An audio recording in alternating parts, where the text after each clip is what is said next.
ঠিক ক্লাস বলবো কিনা সেটা হচ্ছে মানে আমি আলোচনা করবো, এখানে কোনো স্লাইড ক্লাইড নেই, যে ব্রিথলেসনেসের একটা রোগী যদি আমার কাছে আসে, how shall I approach to this patient, এবং ওই রোগীগুলোর মধ্যে কি কি জিনিসগুলো দেখে আমরা try to make a differential diagnosis, ওই পর্যন্ত যাব। ট্রিটমেন্টে যাব না, কারণ এটা ডিজিজ স্পেসিফিক এর জন্য। ডিসনিয়া সাধারণত এটা আপনারা জানেন যে বলে যে এটাকে বলা হয় যে subjective awareness of breathing. Subjective awareness of breathing যখন হচ্ছে, তখন মানে সাবজেক্টিভ অ্যাওয়ারনেস মানে হচ্ছে আমরা সাধারণত আমি যে না শ্বাস নিচ্ছি এটা আমি বুঝছি না, কিন্তু যখন আমি বুঝতে পারবো যে আমি শ্বাস নিচ্ছি, তখন এটাকে বলবো যে সাবজেক্টিভ অ্যাওয়ারনেস অফ ব্রিদিং, যে আমি I am conscious of my breathing. এছাড়াও রোগী নিজে যদি বলে যে আমার খুব শ্বাসকষ্ট হচ্ছে, অথবা আমরা যদি চোখে দেখি যে রোগী ব্রিদিং ইজ লেভার্ড, এইসবগুলোকেও ডিসনিয়া। সবসময় যে রোগীরা একইভাবে বলতে পারবে যে আমি সচেতন হয়ে গেছি আমার শ্বাস সম্পর্কে, এটা নয়। অনেকে বলবে যে আমার শ্বাসকষ্ট হচ্ছে, এবং আরো অনেকগুলো শব্দ ওরা ব্যবহার করতে পারে, যে টাইটনেস অফ দি চেস্ট হচ্ছে, যে খুব লাগতেছে বা টাইট লাগতেছে, অথবা গলা শোঁ আওয়াজ করতেছে, হুইজিং অথবা রংকাই এসব আছে। তাহলে এই জন্য ডিসনিয়াটা ইজ এ সিমটম, এবং it is defined by the physical signs, by the rate of respiration, as well as by altering the physiologic mechanism of the body. শুধু যদি রেট বাড়ে এটাকে বলে হাইপারভেন্টিলেশন, সেটাকে আমরা ডিসনিয়া বলি না। তাহলে অনেকগুলো কন্ডিশন আছে, যেমন আফটার এক্সারসাইজ এবং after you go to the high altitude. তাহলে কতগুলা ডিসনিয়া এবং tachypnea are said to be normal. তাহলে যেসব রোগীগুলা আমরা বললাম যে আনইউজুয়াল, যদি এক্সারসাইজ করেন, আপনি জোরে 100 কিলো মানে ম্যাক্সিমাম স্পিডে দৌড়ান, কতক্ষণ আপনার শ্বাসকষ্ট হতে পারে। আপনি যদি খুব হাই অ্যালটিটিউডে উঠে যান, শ্বাসকষ্ট হতে পারে। এছাড়াও কিছু ওবেস রোগী আছে, এবং বলে যে এনভায়রনমেন্টাল টেম্পারেচার যদি খুব হাই হয়ে যায়, তাইলেও একটা শ্বাসকষ্টের মতো হতে পারে, ডিসনিয়া হতে। তাহলে এই কারণগুলো হচ্ছে physiologic causes of dyspnea. Physiologic causes of ডিসনিয়াটা বেশি কমন নয়, এবং এটা আপনি বুঝতে পারবেন। এটা সাধারণত পেশেন্টরা কমপ্লেইন নিয়ে আসেন না, তারপরেও কমপ্লেইন নিয়ে আসলে কোনো সময় যদি এটা ফিজিওলজিক্যাল কজ থেকে থাকে, সেটাকে আমরা ইভ্যালুয়েট করে দেব। বাকি সব কারণগুলো হচ্ছে ডিসনিয়া মেজর কজেস। তাহলে ডিসনিয়ার যেসব কারণগুলা, এগুলো এমন হতে পারে, ডিসনিয়া শুধু অ্যাংজাইটি, অ্যাপ্রিহেনশন, একটা স্ট্রেস ডিসঅর্ডার, এগুলো তো হতে পারে, এবং এটা কোনো সিরিয়াস কোনো রোগী না। আবার শ্বাসকষ্ট এমন হতে পারে যে এটা before death many patients die of respiratory failure, এবং ওই সবগুলোতে শ্বাসকষ্টটা এবং হার্ট ফেইলিয়ার দুইটাতেই শ্বাসকষ্টটা maybe the terminal end point. তো এই শ্বাসকষ্টের কারণগুলো আমরা যখনই একটা শ্বাসকষ্ট বলবে, তখন আমাদেরকে কতগুলো কারণ মাথায় রেখে ওদের হিস্ট্রি নিতে হবে। তাহলে এই কারণগুলো হচ্ছে, বলে যে কতগুলো কারণ হচ্ছে কমন অ্যান্ড টেম্পোরারি, কিছুদিন থেকে ভালো হয়ে যাচ্ছে। আর কতগুলো হচ্ছে কমন এবং মে হ্যাভ প্রলংড, আর কতগুলো হচ্ছে ক্রনিক এবং। তাহলে আমাকে প্রথমে চিন্তা করতে হবে, এটা কি আমি কমনটা দেখছি না আনকমনটা দেখছি, এটা কি ভালো হয়ে যাবে এরকম রোগী দেখছি, না কোনোদিন ভালো হবে না এরকম রোগী দেখছি। এইসব জিনিসগুলোকে মনের মধ্যে রেখে আমাকে রোগীটা অ্যাসেস করতে হবে। তাহলে অ্যাসেসমেন্টের মধ্যে আমরা যেসব প্রশ্নগুলো সবচেয়ে বেশি এখানে ডিসনিয়া রোগীর ডিফারেন্সিয়াল ডায়াগনোসিস করার জন্য আরো একটু বলা দরকার, সেটা হচ্ছে কারণগুলা হচ্ছে mostly respiratory disease. Majority of causes of respiratory distress in the community, in the hospital, are primarily from pulmonary disease. So pulmonary disease can cause acute dyspnea as well as can cause chronic progressive dyspnea in some of the conditions. The next common cause is from cardiac cause of dyspnea. Some of the heart conditions can cause dyspnea. এছাড়াও there are some conditions which are neuromuscular. There is muscular weakness and there is restrictive type of lung defect, and patient cannot expand the chest. The muscles are weak and is not working. For example, in Guillain-Barré syndrome, in motor neuron disease, in myasthenia gravis. So these are some of the, or the injury, cervical cord injury, etc. So the other causes are potentially is caused by, for example, the metabolic causes. So the metabolic causes are from inhalational toxins, poisons, and also from like acidosis or even very severe dehydration. So there are some metabolic causes of dyspnea also. So when we take the history, the most important thing to consider that whether the patient has got some serious symptoms and signs which may require the patient immediate care and hospitalization. So if we look at a patient, so whenever the patient has a dyspnea and you are in the emergency. So let us go from emergency to outpatient. So in emergency, the first thing we are going to consider whether this is the first attack or patient had many such attacks in the past.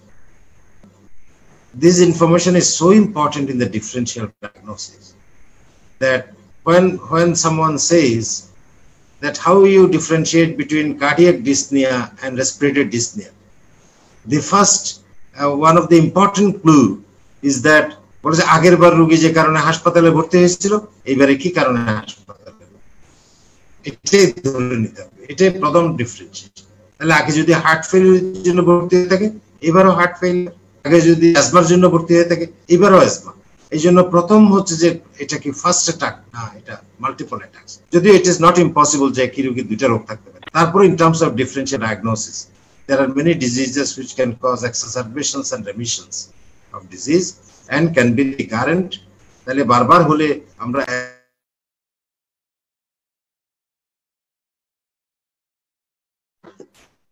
এবং heart failure aggravation এবং আরো অন্যান্য pneumonia এবং acute infectious conditions, all this should be considered if it is of short duration and for the first time. So in patients who are then we need to ask about that how long the patient has symptoms. So how long the patient has symptom again is because we want to differentiate whether this is acute, chronic, or an acute on chronic.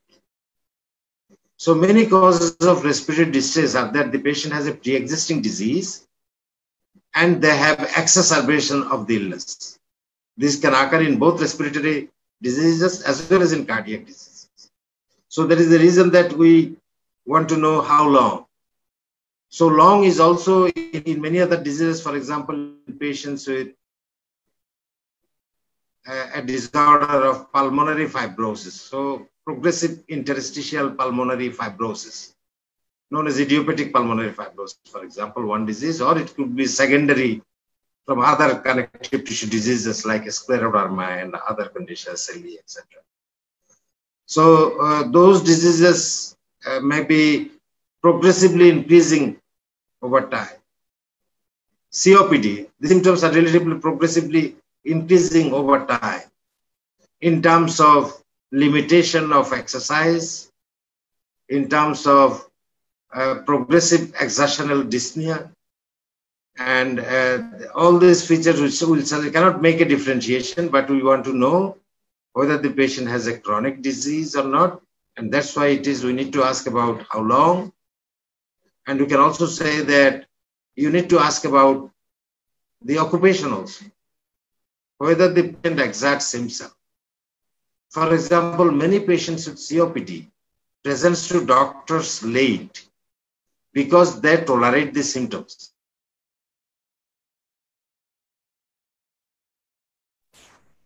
হেঁটে যেত, কিন্তু এখন দেখে যে হাঁটলেও শ্বাসকষ্ট হয়ে যায়, এই জন্য সে রিক্সা করে বাজারে যেত। আগে বাজারে যেত, সে 2টা ব্যাগ নিয়ে হাঁটে আসতো, এখন ব্যাগ নেওয়ার জন্য সে আরেকজন লোক নেই, কিন্তু সে কমপ্লেইন করে না যে ওর অসুবিধা আছে। তাহলে আস্তে আস্তে ওরা প্রোগ্রেসিভলি ওদের, এই জন্য যখন ফার্স্ট অ্যাটাক হয় of COPD, already the patients are moderate to severe. Mild COPD rarely presents to the physicians, so they often be detected in intercurrent in other conditions. When the patient presents for other diseases, detect that the patient has mild to moderate COPD. So when a patient with COPD first presents to the hospital, they are often moderate to severe in condition. We also ask about whether there are any exacerbation or remission factors in the patient. For example, patients who have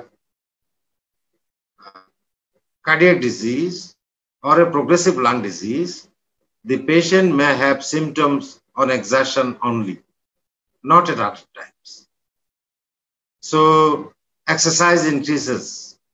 For example, if a patient with heart failure, if he misses a diuretic, he has respiratory distress.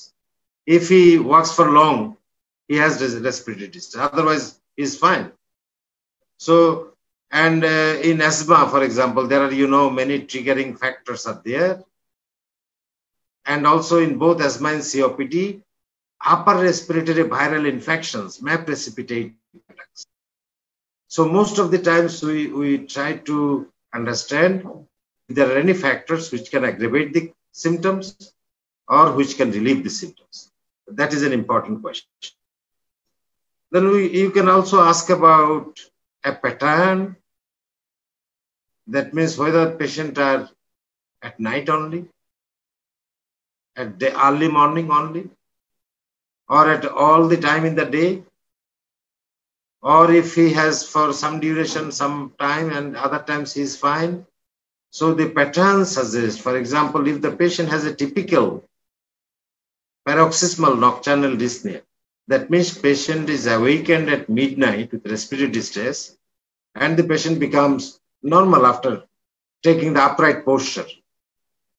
So this is called paroxysmal nocturnal dyspnea. So they do not have dyspnea at other times of the day, only then. So asthma is often precipitated early morning, begins the patient is awakened by an increasing bouts of cough, many coughing, and thereafter starts wheezing and respiratory distress.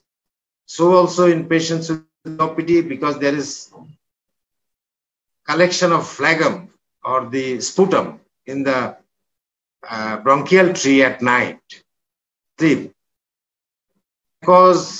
may collect in the bronchial tree and may cause an early morning aggravation of the symptoms. Or if the patient has symptoms for a few days a week, at other days he doesn't have symptoms.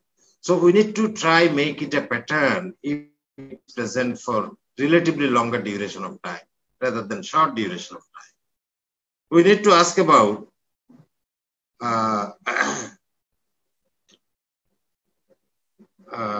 if the patient has cough. So it is said that cough is the most frequent symptom of affection of the respiratory tract. So if a patient has more cough, more with respiratory distress, it is likely to be respiratory inertia. If it has less cough or no cough, it can be extra respiratory system. So cough is a very important symptom to be asked for the patient. And every time when asking the duration, we need to ask that whether the patient has a feature of upper respiratory illness. For example, সর্দি, গলা খুশখুশি, গলা ব্যথা, নাক বন্ধ, এইসব জিনিসগুলো recently হয়েছে কিনা। Because COPD exacerbation এবং asthma exacerbation often are due to viral upper respiratory ক্যাটা দিয়ে ওদের শুরু হয়। সর্দি, কাশি, গলা ব্যথা, জ্বর দিয়ে শুরু হয়। সর্দি চলে যায়, গলা ব্যথা চলে যায়, জ্বর চলে যায়, কাশিটা থেকে যায়। এটাই হচ্ছে অ্যাজমার একটা important symptom of asthma. Also, we want to see whether the patient has sputum production. So as you know that for definition of COPD, chronic bronchitis, the patient has to have cough for the more than 2 months in a year and for more than 2 consecutive. So cough with a sputum production, especially the sputum production is voluminous after awakening from sleep in the morning, is very much suggestive of chronic bronchitis, and that is the only way to diagnose chronic bronchitis. It is not the dyspnea. Dyspnea will be only occasional. So in some patients with emphysema, despite being respiratory illness and pulmonary fibrosis, they may not have cough, but respiratory distress. So cough is to be distinguished. Also, we need to ask about hemoptysis. If there is hemoptysis, it could be presence of tuberculosis, bronchogenic carcinoma, or even pneumonia, complicated pneumonia. We need to ask about fever by duration, by the height of temperature. So fever coming with chill and rigor, cough, initially non-productive, later on productive, and pleuritic type of chest pain. If the illness begins with these 3 symptoms, fever, cough, pleuritic chest pain, the patient has a community-acquired pneumonia. So community-acquired pneumonia in a young adult will not cause respiratory distress. But in a patient with pre-existing asthma, COPD, or pre-existing lung disease, may cause respiratory distress. Or if the abscess is complicated by development of pleural effusion, the patient may develop respiratory distress. So we need to ask about, are we dealing with the case of community-acquired pneumonia? That will be determined by the presence of a characteristic clinical syndrome and the productive sputum. So the community-acquired pneumonia may be complicated by a suppurative pneumonia or a lung abscess. Both are same. So if community-acquired pneumonia is not treated early and effectively, it may progress to develop suppuration, which is known as suppurative pneumonia or lung abscess. You need to ask about. So the sputum can give, if the patient has productive sputum, it could give you very important clues. So in asthma, sputum is scanty. তাহলে অনেকক্ষণ ধরে কাশতে একটু করে আটার মতো পানির মতো বের হয়, এটা বের হয়ে গেলেও একটু শান্তি পায়। This is asthma. This is characteristic of bronchial asthma. However,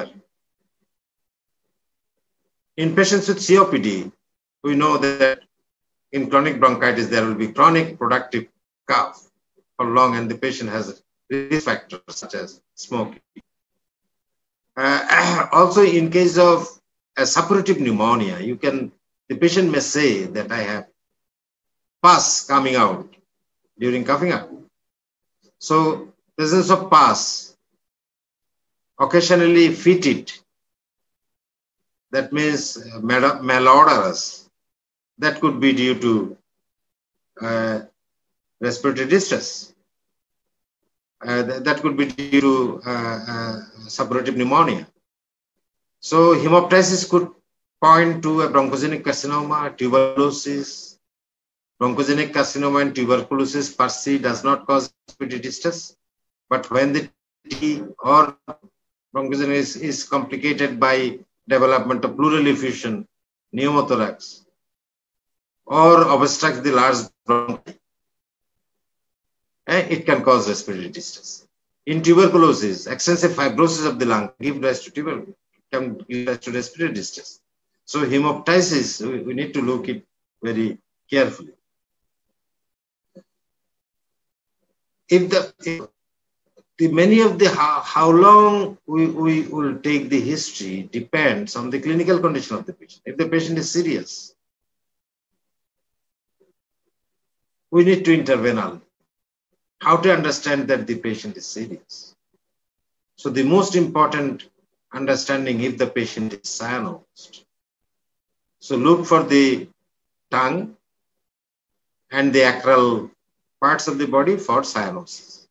If a patient has cyanosis, or even if the patient does not have a cyanosis, if you see pulse oximetry result is less than 92, you need to consider hospitalization, oxygen inhalation, and immediate management. Also, if you suspect that the patient has acute heart failure, you may require acute management. And that's why patient may require hospitalization. So the most important indications for hospitalization are said to be if a patient has suddenly developed dyspnea. He was always normal, but for the first time suddenly develops respiratory distress, patient should be hospitalized. And a patient who have rapidly progressed. For example, সকালবেলা তেমন কিছু ছিল না, দুপুর হতে হতে একটু বেশি হচ্ছে, সত্যি আরো বেশি, রাতে হতে হতে আর শুতে পারতেছে না, এটাকে বলে rapidly progressive distress. So rapidly progressive respiratory distress should require hospitalization. If the patient has a chest pain, especially characteristic ischemic chest pain, we need to hospitalize patients. And if the patient has swelling of the legs, if the patient is impaired conscious, patient has hemodynamic instability. So all these conditions will invite you to immediately do ABCD management, emergency management, and at the same time take the history. So chest pain is a very important factor contributing to the diagnosis.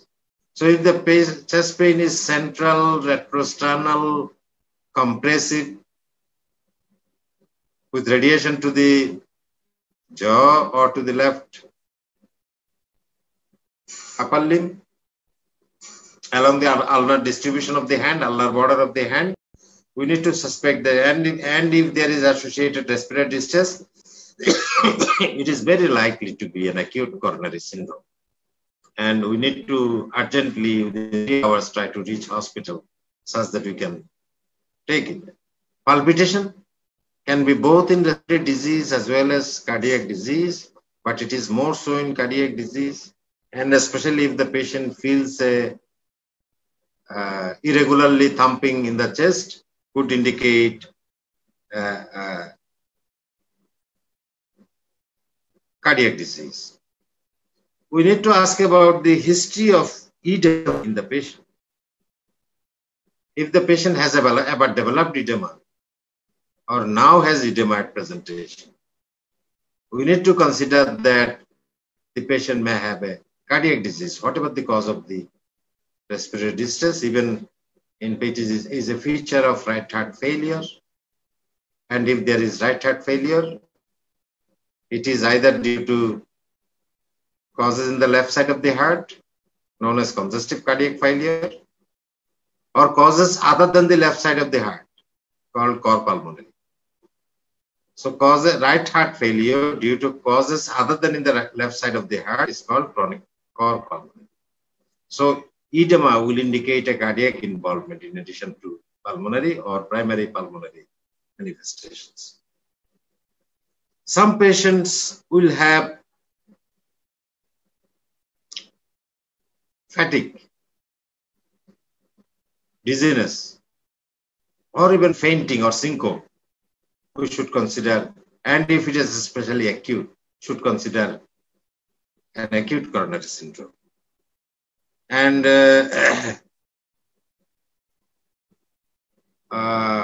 the other features which might indicate some clue to the diagnosis are physical signs. So when we look at a patient for physical signs, we need to take, I didn't say about past history of illness. For example, in the past history, we need to take history of asthma, COPD, history of cardiac disease, history of muscular disease, history of trauma. So in the past history, we need to see so many things as well. We need to take an appropriate medication history, especially in patients who have infection. We need to see whether the patient was adequately treated. For example, parapneumonic pleural effusion. So one of the complications of pneumonia is parapneumonic pleural effusion. The other complication I talked about is suppurative pneumonia. So there are other complications also you look for. So when the patient has pleural effusion, and if the patient is not in the bronchogenic carcinoma is, the most important cause of pleural effusion is parapneumonic effusion and tubercular effusion. So in patients with TB pleural effusion, if the patient is totally asymptomatic, never had fever, you can go directly to treatment of TB. But if the patient has a feature like pneumonia, fever coming with chill and rigor, even without chill and rigor, cough initially non-productive later, and pleuritic type of chest pain. And often the chest pain disappears after fluid accumulates in the chest. So pleural effusion may cause relief of the chest pain, but beginning of the respiratory distress. So most patients with TB pleural effusion, we need to make a delay in giving anti-TB therapy unless we find positive test. Positive test means finding AB in the pleural fluid or PCR. ADA is not specific for tuberculosis. So we give a treatment course for pneumonia adequately, adequate duration, adequate drug, and then by the time we make an evaluation, and thereafter we decide to give a therapeutic trial of anti-TB if the patient has no feature, no confirmatory test for TB. So in the physical examination, the clues, you know that there are many clues. You look for cyanosis, lips, tongues, palms, soles, fingernails, toes, toenails, and even the general skin color may show you a bluish tint or cyanosis, which indicates requirement for immediate oxygenation as well as immediate management and concurrent history taking and other features. Then you look for anemia. If the patient is moderate to severe ill, severely pale, anemic heart failure is a cause of exertional dyspnea. And anemia is a precipitant of pre-existing heart failure. So for both these conditions, you need to look carefully for anemia. Jaundice is not usually, unless there is an acute congestive hepatopathy. So if there is right ventricular infarction, acute pulmonary embolism, or acute infarction and pericardial tamponade, etc., may cause an acute distension of the liver, and acute distension may cause some jaundice also. So you can really see some patients with acute right heart failure, respiratory distress, and mild jaundice who are likely to be one of the causes I have mentioned. Then you see when the patient has respiratory distress. Respiratory distress can be seen in children by movement of the Elinezi. So during respiration, if the patient Elinezi moves, it is a sign of dyspnea. And if the patient exhales through pursed lips,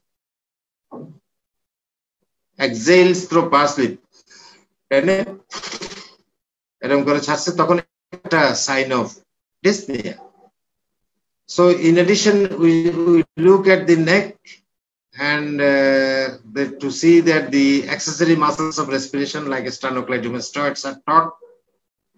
There can be excavation of the supraclavicular and suprasternal foci. And you can see the other muscles of respiration like pectoralis major and trapezius for the may be taut. Patient may be leaned forward and resting on his elbows. Patient has indrawing of the intercostal spaces or little indrawing of the intercostal, but the chest case moves up and down. Barrel chest moves up and down during respiratory distress. There is tachypnea. There can be excavation of the subcostal areas during respiration. So all these features suggest patient has respiratory distress. Oh, one thing I failed to mention is that whenever we see patient with respiratory distress, we need to classify the severity of the case, because severity determines the type of treatment. And this is done on an MRC scale, Medical Research Council scale. And you can see it in the book that no respiratory distress is 0. Strenuous exercise giye jokhon hocche tokhon 1. And mild to moderate exercises jokhon hocche, moderate exercise jokhon hocche tokhon 2. And যখন সামান্য একটু হাঁটলেই দাঁড়িয়ে যেতে হয় শ্বাসকষ্টের জন্য এবং বসতে পারে, বসে যেতে হয়, তারপর আবার হাঁটতে হয়, এটা হচ্ছে 4 এবং 5 হচ্ছে orthopnea. Patient cannot go out of the home, patient has to remain. তাহলে এগুলো সিভিয়ারিটি দেখে, কতদিন পর্যন্ত সিভিয়ারিটি দেখে, এইসব দেখে আমরা এটা we can assess the severity of the respiratory distress. It also applies to cardiac disease. We can classify the severity. And ABCD is classified again in the same way. So while examining the general examination, you need to check the for lymphadenopathy body, which may suggest carcinoma of the lung, which could suggest sarcoidosis, which could suggest tuberculosis, fungal infection, and many other infections causing involvement of the lymph nodes. You need to see the hands very properly to see if there is any clubbing, if there is any cyanosis, if there is any palmar erythema, if there are any subungual bleeding. So the clubbing, maybe you know what are the causes of clubbing, and I don't want to mention again. So among them with respiratory distress, you know that the suppurative pneumonia, chronic interstitial lung disease, empyema-thoracis, and in cardiac disease also, in congenital cyanotic heart disease, in infective endocarditis. Very importantly, some of the patients with infective endocarditis, if the patient had only mitral stenosis, if there is development of infective endocarditis, the patient may develop new mitral regurgitation. So, and the patient may develop dyspnea. So, we also look at the leg for edema. Then specifically you go to examination of the respiratory system. In the neck, we see the jugular veins.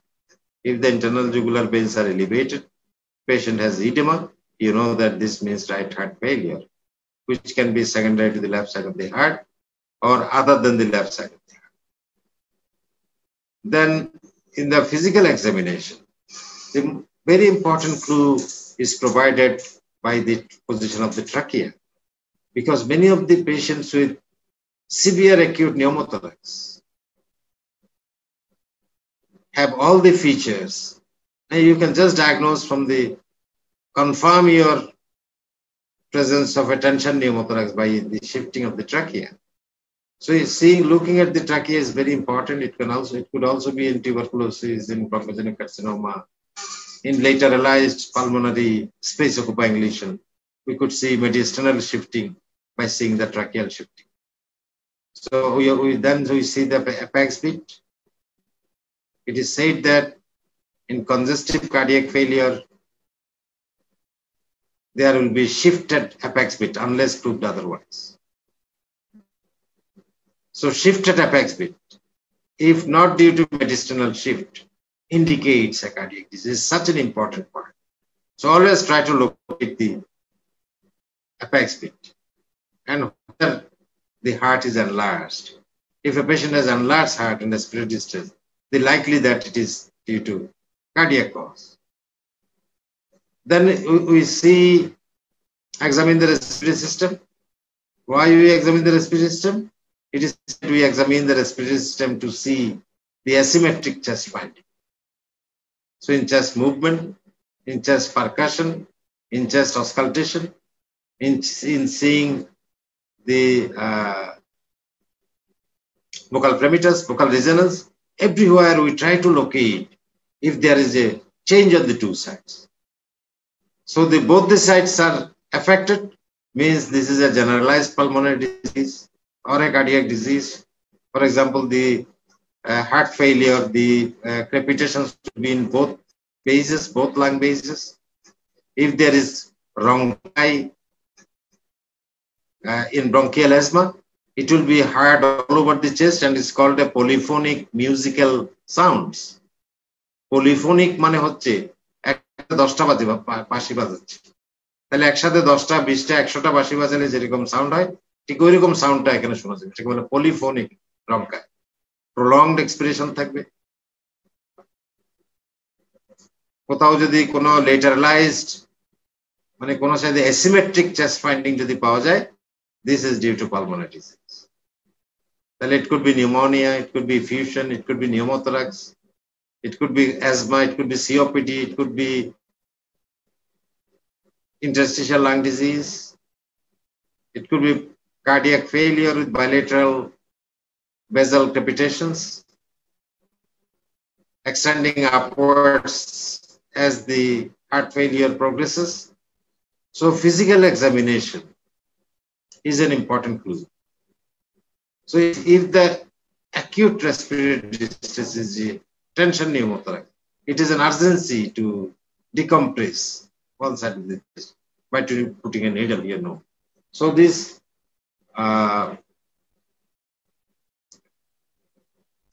physical examination is, as I said, is very important and will give. Then the auscultation of the heart, precordium.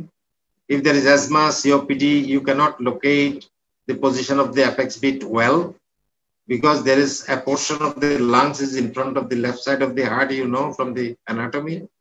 And that portion is emphysematous. If the lung portion in front of the heart becomes emphysematous, you cannot palpate the apex beat. So non-palpable apex beat and the patient has a barrel chest, you can see that this is an obstructive type of lung disease which can cause this. So there can be barrel chest from chronic respiratory obstruction or obstructive airway disease. There will be wheezing, polyphonic rhonchi, or auscultation. There will be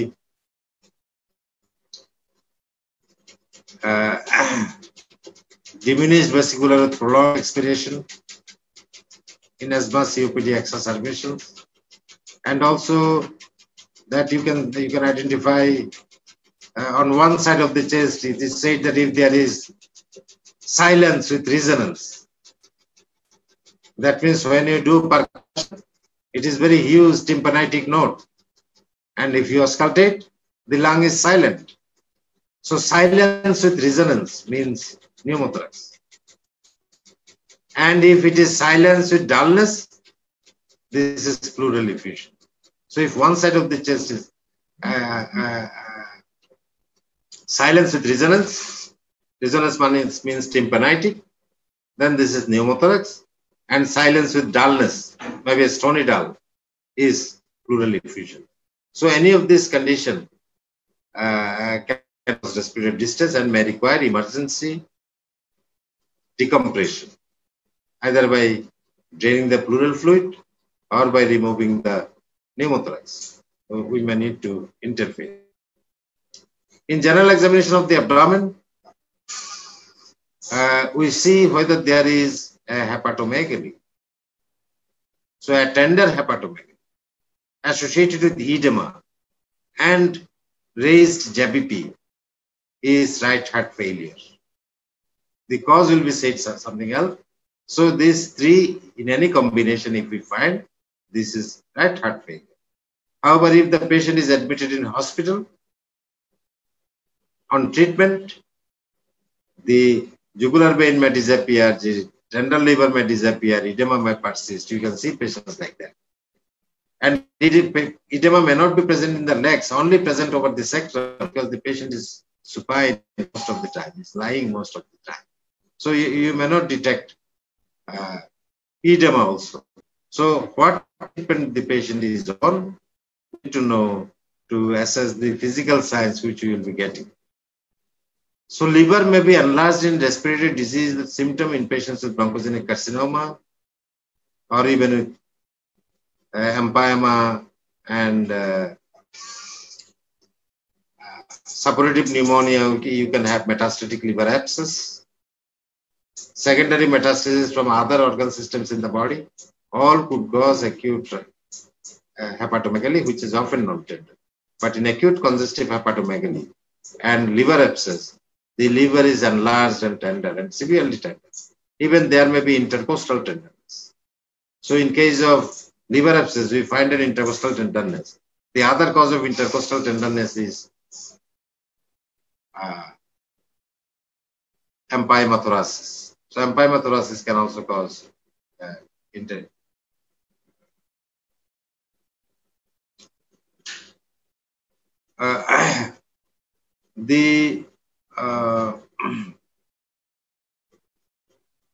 we need to look at if in some cases of acute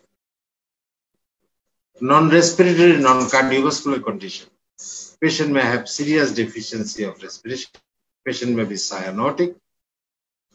Patient may have seriously labored with respiration. This we see sometimes in acute Guillain-Barré syndrome, where patient may have respiratory failure, respiratory paralysis, muscular paralysis. We can see in traumatic situation, upper cervical cord injury above the spine. We may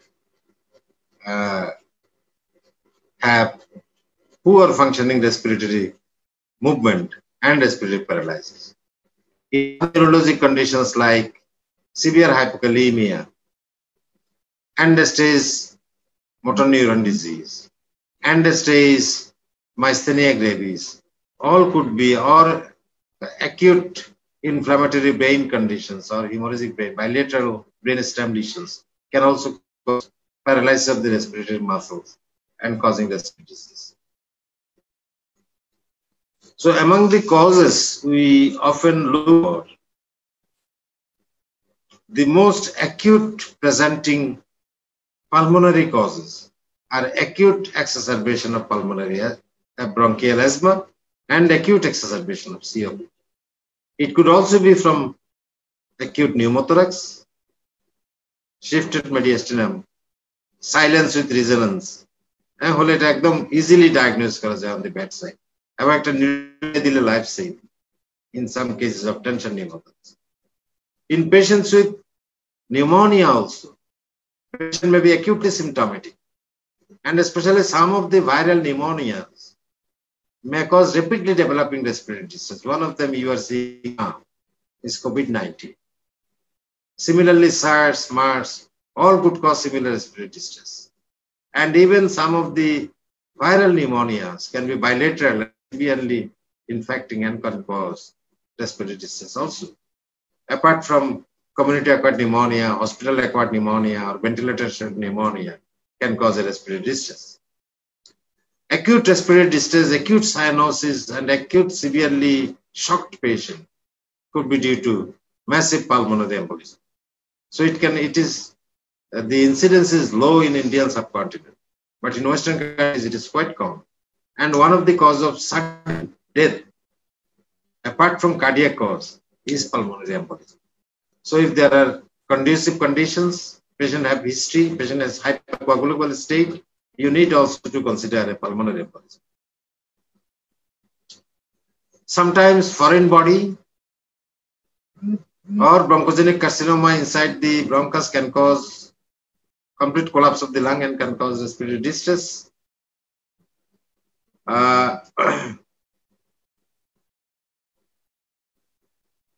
Anaphylaxis, severe acute anaphylaxis. You know that due to allergy. For example, একটা গরুর মাংস কয়েক টুকরা খেয়ে একজন একদম মারাই যেতে পারে because of the anaphylaxis. Is a type 1 hypersensitivity. You know that you take history and past history. In cardiac disease, the chronic symptoms are pulmonary fibrosis, pulmonary arterial hypertension, sarcoidosis, pulmonary tuberculosis, anemia, etc. can cause relatively long duration symptoms with respiratory distress. The cardiac causes are mostly heart failure. So congestive cardiac failure is the most important cause. And you know that most important cause of congestive cardiac failure is hypertensive heart disease and ischemic heart disease. So patient with long history of ischemia or ischemic heart disease or long history of hypertension could develop acute respiratory distress. And if the patient has mild reduction in ejection fraction, no symptom of breathlessness on usual activity, may suddenly precipitate or increase in acute heart failure because of some of the precipitants of heart failure. So it is a common question in the exam that what are the precipitants of heart failure. So the common precipitants are anemia. If a patient with asymptomatic heart failure develops suddenly moderate to severe anemia, he will become symptomatic dyspnea. If there is any fever can cause, or if there is arrhythmia, cardiac arrhythmia like atrial fibrillation or even other forms of arrhythmias could cause aggravate heart failure. And it could be due to volume overload, thyrotoxicosis, hyperdynamic circulation like anemia, for example, arteriovenous shunting, etc. So this and also maybe some drugs or say excess salt could be due to some drugs which can reduce the heart rate or reduce myocardial contractility. These two groups of drugs can cause precipitation of heart failure. The exception is alpha beta blocker, which is the treatment for heart failure. As I said, some of the metabolic conditions are hypothyroidism, acidosis, commonly occurs in diabetic ketoacidosis, patient is dyspneic.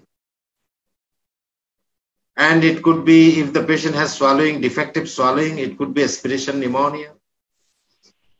So we need to suspect in a patient who cannot swallow well, who has history of recurrent stroke, can develop recurrent aspiration pneumonitis.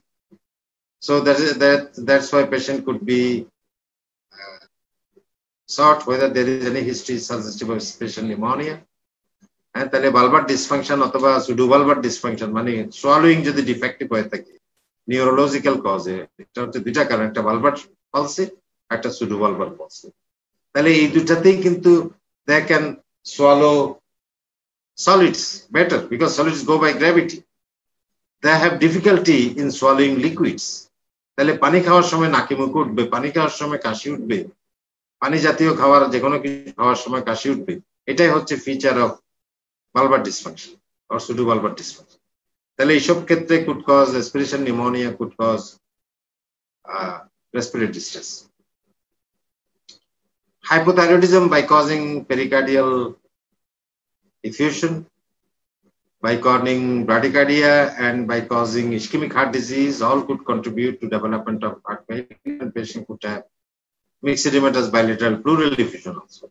So all these could be contributing to severe dehydration in patients following acute diarrhea of cholera can cause respiratory distress.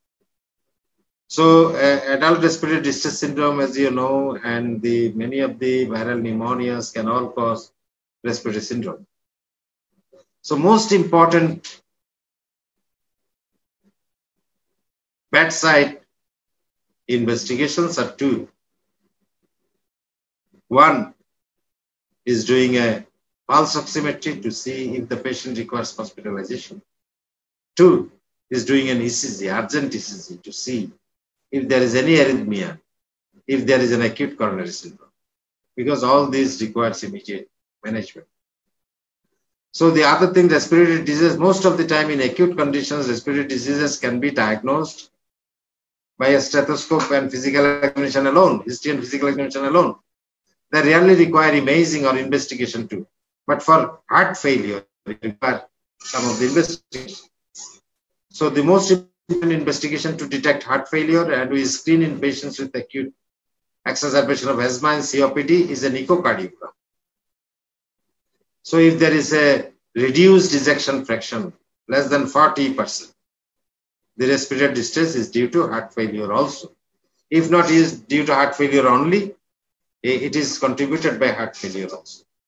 So arrhythmias could be excluded by an ECG, and echocardiogram could be pericardial effusion, even pleural effusion also.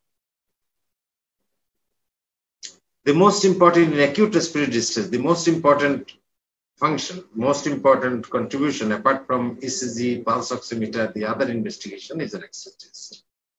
So we can easily confirm the presence of our clinical finding, whether this is effusion, whether this is pneumothorax, whether this is a mask lesion, whether this is a pneumonic consolidation, community-acquired pneumonia, all could be detected on physical examination and the chest X-ray.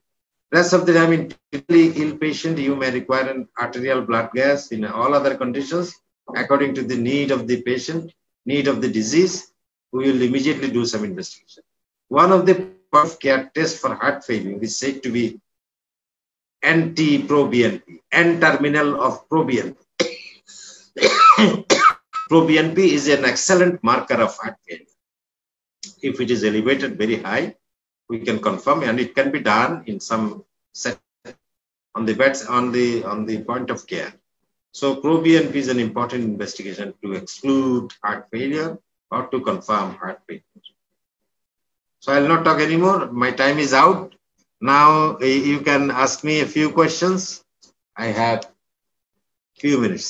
4 minutes. 3-4 minutes. আমাদের যে একটা question ছিল, হচ্ছে sir, উপজেলাতে অথবা সদর হসপিটালগুলোতে মানে যখন একটা পেশেন্ট শ্বাসকষ্ট নিয়ে আসে কোভিড এর বা ওরকম, এত ওনারা প্রথমে বুঝতে পারে না বা পেশেন্টের শ্বাসকষ্টটা অনেক বেশি থাকে, সেই ক্ষেত্রে যদি মানে কখনো নেবুলাইজ করা হয়, মানে এটা পেশেন্টের জন্য ঠিক কতটুকু ক্ষতি হতে পারে? একটা হচ্ছে যে আমাদের মনে করেন যে সেটা কোভিড হোক নন কোভিড হোক, ওর তো আসার সাথে সাথে তো আপনি টেস্ট করতে পারছেন, জি জি, তাহলে আপনি জানতে পারছেন, তাহলে আপনাকে ক্লিনিক্যাল জাজমেন্ট করতে হবে। তাহলে যদি এটা কমিউনিটি অ্যাকোয়ার্ড নিউমোনিয়া হয়, তাহলে এটা এক জায়গায় থেকে ফাইন্ডিং থাকে। আর যদি এটা মানে ফাইন্ডিং যদি আমি নাও দেখি, তাহলে হিস্ট্রি নিয়ে মনে করেন যে যেটা Covid pneumonia, it will be between 6 and 12 days, most of the 90% of the patient। এর বাইরে হচ্ছে শুধু 10% পেশেন্ট। তাহলে 9 থেকে 12 দিনের টিপিক্যাল ইলনেস নিয়ে যখন প্রেজেন্ট করলাম, তখন এটা ওই যে বললাম আগের হিস্ট্রি, আগে যদি অ্যাজমা থাকে অ্যাজমা, আগে যদি সিওপিডি থাকে সিওপিডি, তাহলে এই তিনটা গ্রুপকে যাদের respiratory cause of respiratory distress, all of them will require nebulizers, and nebulizer is an aerosol generating procedure, but if it is done with PPE, appropriate PPE, and keeping the mask relatively fixed to the face, তাহলে অনেক কমে যেতে পারে এটা যে aerosol generation প্রসিডিউরটা। তাহলে এটা theoretical একটা রিস্ক আছে, কিন্তু আসলে আমরা যদি পিপিই পরে দেই এটা তেমন কোনো রিস্ক নয়। তার আরেকটা কোশ্চেন ছিল, সেটা হচ্ছে মানে নন কার্ডিও রেসপিরেটরি ইলনেসে যদি ব্রেথলেস হয়, যেমন ডিকে, ল্যাকটিক অ্যাসিডোসিস, ইউরেমিয়া অথবা অ্যাসপিরিন পয়জনিং, এদের প্যাটার্নটা মানে একটু সংক্ষেপে জানতে চাচ্ছিল আর কি, তার যদি এটা। আচ্ছা, আমি তো সবগুলো বলতে পারি না 1 ঘন্টার মধ্যে শেষ করতে গিয়ে। জি স্যার। তাহলে এটা হচ্ছে বলে যে যখন অ্যাসিডোসিস হবে, যখন অ্যাসপিরেশন নিউমোনিয়া হবে, যখন এটা অ্যাজমা সিওপিডি হবে, আসলে আমরা কিছুটা বুঝতে চেষ্টা করি যে কিরকম, এবং যেটা অ্যাংজাইটি হবে। তাহলে অ্যাংজাইটি এবং হার্ট ফেলিয়ার দুইটাতে বলে যে এটা short, shallow and rapid respiration. Shallow and rapid মানে দিন। আর অ্যাজমা সিওপিডিতে নিবে অল্প কিন্তু ছাড়বে অনেক, প্রলংড এক্সপিরেশন, আপনি সরাসরি চোখে দেখতে পাবেন। যত বেশি অত বেশি বুঝতে পারবেন। তাহলে প্রলংড এক্সপিরেশন যখন আপনি জামা খোলার সাথে সাথে দেখলেন, তখন বুঝলেন যেটা অবস্ট্রাকটিভ এয়ারওয়েটিস। আর শর্ট এন্ড র্যাপিড যখন হবে, তখন নিউমোনিয়া, ইনফেকশন কন্ডিশন গুলো, এবং হচ্ছে হার্ট ফেলিওর এবং অ্যাপ্রিহেনশন, অ্যাংজাইটি অ্যাপ্রিহেনশন জিনিসগুলো হচ্ছে। আর অ্যাসিডোসিস হচ্ছে ব্রিদিং ক্যারেক্টারিস্টিক, হচ্ছে র্যাপিড এন্ড ডিপ। তাহলে শ্যালো এন্ড র্যাপিড একটা, শ্যালো এন্ড ডিপ হচ্ছে আরেকটা। ডিপ মানে সে একটা লম্বা শ্বাস নেবে, এরকম লম্বা লম্বা যখন শ্বাস নিবে তখন দেখেই বলবে, এবং the lungs will be totally free. আপনি যখন অসকালটেশন করবেন কিচ্ছু পাবেন না, কিন্তু patient has rapid and deep breathing, it is acidosis unless proved otherwise. তাহলে এরকম লম্বা লম্বা শ্বাস কিন্তু মাসকুলার উইকনেস যে পেশেন্ট গুলো ওরাও নিবে, কিন্তু ওরা কিছুক্ষণ পরে ফ্যাটিক হয়ে যাবে। কিন্তু অ্যাসিডোসিসের পেশেন্ট আর ফ্যাটিক হবে না, কন্টিনিউয়াসলি ডিপ ব্রিদিং করতে থাকবে। আমরা এখন শেষ করব। সবাইকে thank you very much for giving a patient hearing. I can't see anybody of you. Thank you very much. Maybe you can see someday later.